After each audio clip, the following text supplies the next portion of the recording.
Aray ko! Ano ba yan? Humira. Hanod na intro. First timers, kamusta? Magandang umaga, magandang tanghali at magandang gabi sa'yo kung anong oras mo man ito pinapanood. Meron tayong challenge ngayong araw na ito mga first timers kasi hindi tayo lalabas ng bahay. Wala muna tayong solo flight na mga lakad ngayon. Mag-stay lang tayo sa bahay pero ang gagawin natin ngayong araw na ito ay nakita nyo kanina. Bago ako natiso dito sa sopa na to. Yan, ang challenge natin ngayong araw ay yung pinadala sa atin na accessories ni Korak. Ay ang gagawin natin ay ikakabit natin ngayong araw nang hindi ako humihingi ng tulong kahit kanino. Do it yourself, DIY mga first timers. So kulang ako sa gamit, wala akong barena pambutas pero gagawa ko ng paraan. Okay, magdi-DIY tayo ngayon na. Huwag kayong magagalit sa akin kung ano-anong paraan ko gagawin si Korak kung paano ko siya bubutasin. Basta importante, maikabit ko siya ng maayos sa kahit anong paraan. Okay? Ito na yung mga gamit natin. Ito na yung mga accessories na ikakabit natin. Actually, hindi ko pa talaga alam kung ano itong mga to. Kung kailangan ba itong mga to. Ang alam ko, ang magagamit ko lang is itong mga mud guards saka itong rollers. Yung mga gamit ko dito. Dati kasi, kompleto ako sa gamit. Ngayon, nagkanda wala na. Aalisin natin to. Try natin ikabit yung etong ano. Try natin ikabit yung mud guard dito sa likuran. Tsaka itong sa harap ay oops! Ano ba yan? Dito natin ikakabit yan. Yan. Ganyan. Yun ang magiging challenge sa akin ngayong araw. Pero bago ang lahat, pupunta muna ako sa kaibigan ko si Terrio dun sa kanto kasi hihiram muna ako sa kanya ng susi. Liabe yung adjustable para pwede kong pihitin yung mga dapat pihitin dyan kasi kulang ako sa gamit. So lalabas tayo ng bahay, mga first timers. Manghiram tayo ng gamit. Tara, mga first timers, sama muna kayo sa labas. Ay ko! Nagpalit muna ako ng damit kasi grabe yung pawisin talaga. Hartang-harta yung pawis. Hoy, Bigel. Bantayin mo yung mga gamit ko ha. Bantayin mo yun ha. Yan lang ang gagawin mo. Para naman may silbi ka sa mundo. Ha? Very good, very good. Yan, sana. Tiwala lang na andyan si Terrio sa bahay nila. Kasi pag wala, hindi ko alam kung saan nakukuha ng gamit na gagamitin natin. Yun na. Ayan si Terrio, mga first timers. Ano, kagigising mo lang? Gigising ka lang? Sorry pa. Talaga? Naano ka na? Eh, ikakabit ko kasi yung binigay sa akin ng mga ano bro, ng mga accessories ng Korak. Meron ko ba dyan adjustable? Ano, katala? O para at least kahit anong laki ng screw, pwede niyang ano, i-adjust. Pero ito na-adjust pa. Nandun ka lang ba? Sa bahay lang ako. Check natin. Ayan. Para makita kay size. Ano na yan eh. Mahirap nang gamitin. Pero pwede to. Pwede to. Ito ganitong size lang. Yung ayun. Ano, mahigpit. O sige, pwede na to. I-adjust ko lang. Sunod ako lang. Pagka nakita ko isa pa. O sige. Kakabit ko lang yun, ha? Lalakas ka lang? Oo, lalakarin ko lang. Siya si Valentino ng ano. Pastiging buka. O siya bro, hiramin ka muna. Tapos pag ano, andun lang ako sa bahay. Sige bro, salamat. Okay. Ayun, umihigpit. Ayan. May nakita ako dito motor eh. Ganda eh. Wait lang. Parang Cafe Racer. Ganda.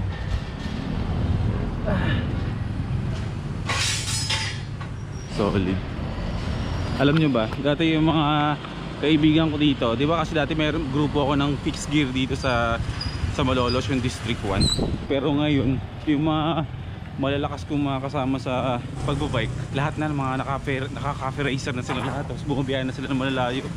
Minsan makikijoin ako sa kanila. Pag okay na at nakakondisyon si Korak.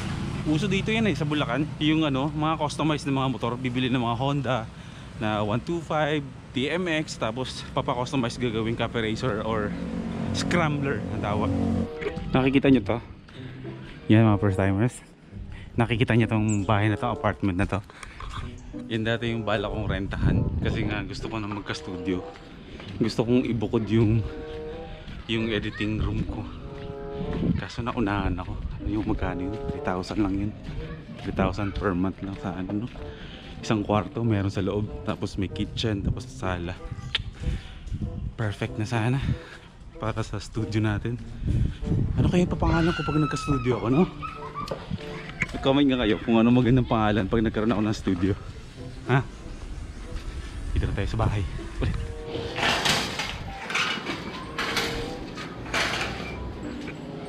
Wala kang inat-ngat? Ha? Wala kang inat-ngat? Yung dito, ayun, no? Yung kainan na to, sa isa naming aso na ninakaw dito, yung dinampot lang, si Boomer. Ayan, si Bigel yung pumilit. No, suot mo, dali. Ayos, bagay na bagay, ha?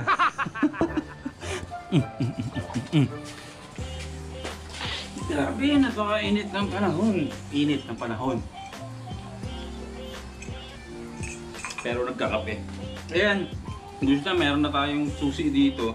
Ang una ko siguro gagawin, yung pinakamadali ikabit lahat sa lahat ito. Nakikita niyo naman siguro, di ba? Ito. Tapos ito yung ano niya, parang stem niya. Papunta dun sa may chain, tensioner ng kadena. Dun to ikakabit. Medyo na-figure out ko na rin kung paano ikabit eh.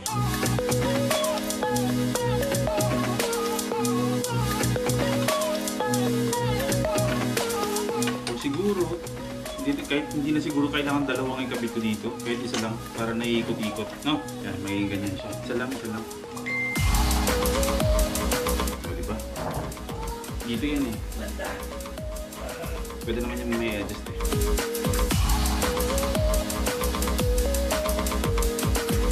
Ngayon, ang gagawin ko ay tatanggalin ko to para maipasok ko to dito. Wait lang, gawin na natin.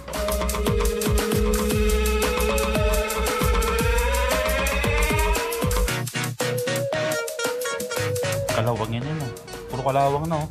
Pero di bali pag ano naman yun, pag napalitan na yung swing arm niya na mahaba, papalitan na natin yan.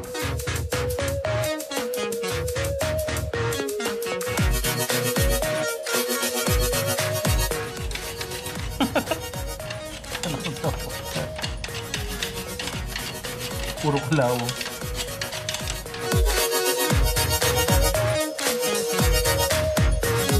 Sabi ni Rap kagabi, tutulungan daw niya ako mag-setup ngayon. Tinokshit ako. Andyan lang yung malaman natutulog. Ang yabang pa naman kagabi nun, sabi niya. Hindi daw siya kayang patumbahin. Eh, uminom kami. Alas 7 ako nagising. Pero okay na. Oo, na-adjust ko naman. Ayun, nakabit na natin. Ayun siya. Diba? Maganda naman pag may ganyan. Sagaba lang to. Yun ang problema sa kanya. Pasok! Ha? Itong, tapalodo. Eh, kaso, medyo off pala, no? Pag may ganito, tapos may ganito pa. So, kailangan natin tanggalin to, no? Ayun na siya. Bago ba ito? Ano nakuha mo? Hindi, second hand lang to. Kaya, inunti-unti ko lang. Gusto ko lang siyang pinaproject. Ayan na yung setup niya. Mag-grom ka na lang. Mag-grom?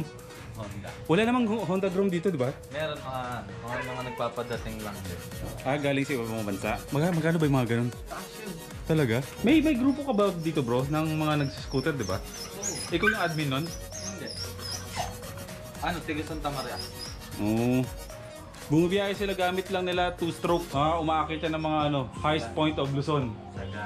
Sagada, di ba, bro? Bumabali ng scooter yan sa biyahe.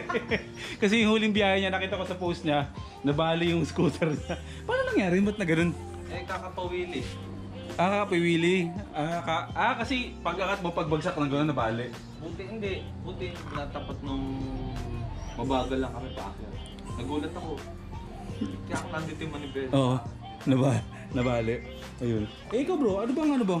May sasuggest mo na pagkakabit ko nito, ano mga dapat tanggalin dito? Kasi parang bahala ko tanggalin din to. Ito. Tanggalin talaga, no? Para if ever man na Kung yan na talaga ang ikakabit mo. Oo. Ito ang problema kung paano ko siya ilalagay sa tapalodo sa harap. Kasi siguro, Sa harap naman. tatanggalin ko to. Pero wala kasi akong pang barena. Oo. Meron ako dyan. May alin ako dyan.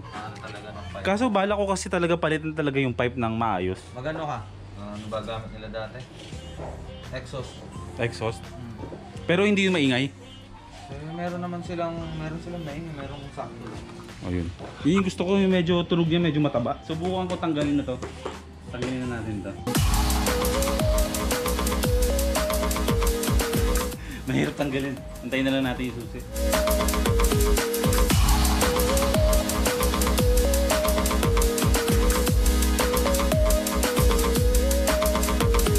Sabi ko pa kanina pa naman, sabi ko gagawin ko na walang tumutulong sa akin. Yun ang kagandahan kapag may mga kaibigan ka talaga na magagaling sa bawat larangan sa buhay.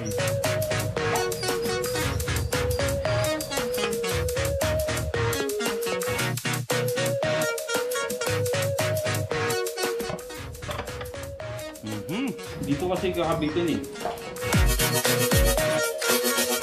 Siya na lang magbarena. Baka sirain ko lang. Sirain ko kasi ako mga first timers eh. Hindi mo diabot. Tanggalin muna natin to, no? Tingnan muna natin. Mabagal, no? Pag ito, no? Tanggal na. Oh, ngat-ngatin mo, oh. Joke lang. Joke lang, ha? Joke lang. Joke lang. Ha? Joke lang, ha? Joke.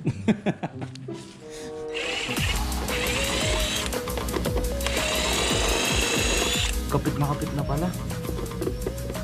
Dahil sa kalawang.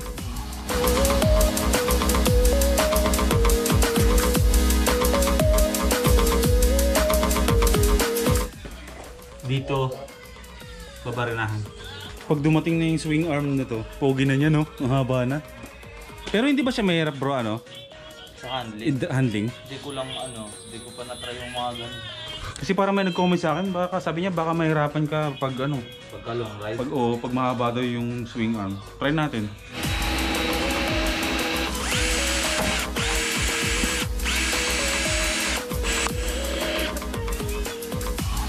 Isipin mo, tamang barena, binabarena mo. Kung ako yung kanina, ito lang bala kung ano, initin. Tapos tutusukin ko siya ng gano'n. Siranin ko eh, no? Tapos problemahin natin kung saan natin ilalagay yung plaka. Yan, no? Formahan na lang natin kung saan banda. Paano nga ba? Sa harap. Okay, lagay mo na lang lagi sa bag mo pagka naon nila. Lagi ka sa ano? Sa taas ng helmet.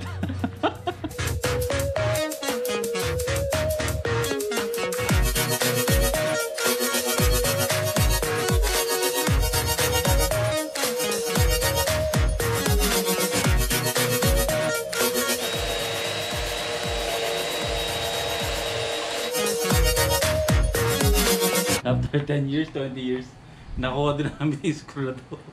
Ay, Diyos ko! Dahil hindi na siya maiikot, binarena na lang ni Terrio. Hinahanap na siya ang asawa niya. Bawi na lang tayo sa kanya.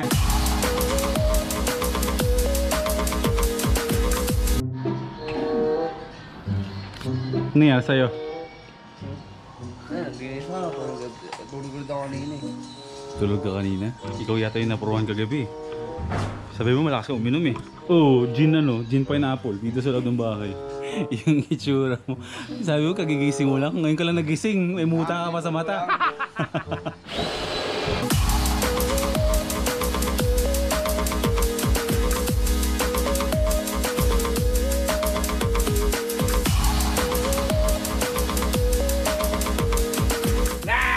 Tanggal na!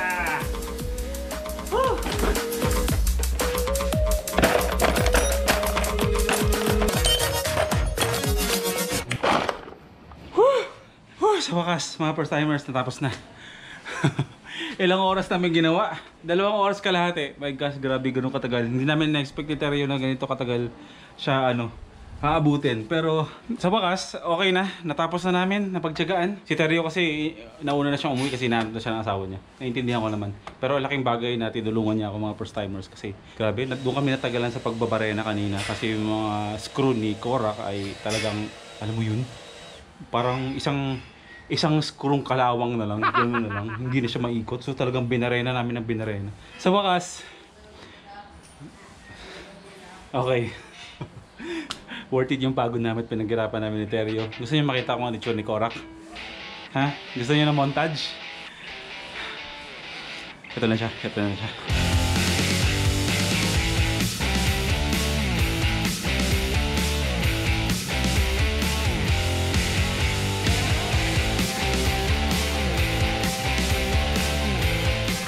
Ayos! Sulit ba? Okay ba?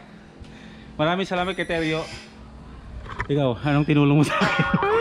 Ha? Sabi mo sa akin kahapon. Tutulungan mo ako. Oo. May juice ka ba dyan? Wala na akong juice dyan. Bili ka ng juice. May 100 ako dyan eh. Ano ba yung juice? Ikaw na bahala. Kung gusto mo dagdagan mo. Basta may 100 ako dyan. O yung ano na lang, bubble. Meron naman doon isa, aso, pastry siya. Ayoko ng pastry. Maganda yan, boss. Babara mo na lang dapat do depote yung ano mo, brake pad mo. Oh. Pagka babad mo niya, parta mo lahat ng ano mo, lahat ng tornilyo mo doon sa brake pad, gawin mong gold. Babagay yan. Ganun. Babagay yan. Lahat ng tornilyo mo sa brake pad, tama accessories mo, gold na lang. Parang pantay na lang doon sa ano. Nice. Ayos ah.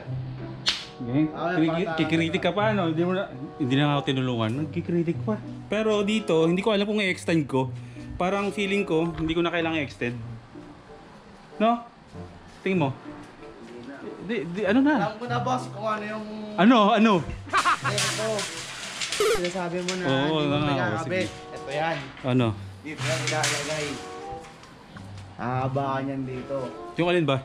Yung mahabang stainless na itim, Oh. yung nalagyan na neto, ayun yun, magkabila yan. Yung bakal. Talaga ba? Oo, Sige. Bida-bida. Hoy, may mga fans ka. Hi! Tandaan niyo yan ah. Si Rap Rap yan. Ang hoodlum cutie ng Dakila. Ang tapat sa akin yung camera, ano ba yan? Ano ba yan? O siya, sige mga first timers, sana natuwa kayo. Okay ba sa inyo? Ang ganda na ng itsura ng Korak natin, no? Yan, may upgrade pa yan. Unti-unti lang natin. Hindi ko lang motor yan. Motor natin lahat ng mga first timers yan. Okay? Team No Ski Pads. Thank you.